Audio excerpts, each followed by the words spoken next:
Il-laqgħa tal-erba' wara nofsinhar kienet waħda mqanqila fejn bħal fil-kwistjoni ta' divorzju ħarġu fil-beraħ il-fazzjonijiet fih dan il-Partit Nazzjonalista.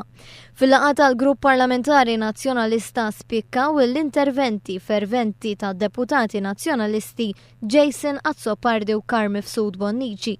Il-insistew li l-Grupp Parlamentari Nazzjonalista m'għandux jagħti l-appoġġ tiegħu għall-abbozz ta' liġi imresqa mill-Gvern.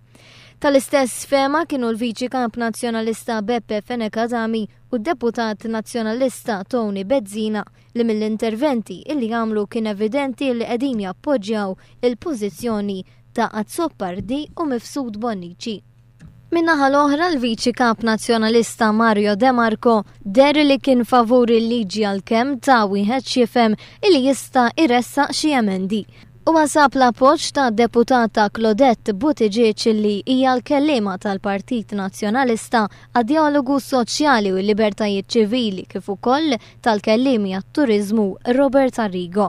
Jidher li anke fuq din il-materja l-fazzjonijiet konservattivi u liberali mmexxin mill-viċi kapijiet Fenekadami u fuq naħa u De Marco fuq in-naħa l-oħra qed jieħdu l-okkażjoni biex isaħnu l-pożizzjoni ta' poter intern fih dan il-Partit Nazzjonalista.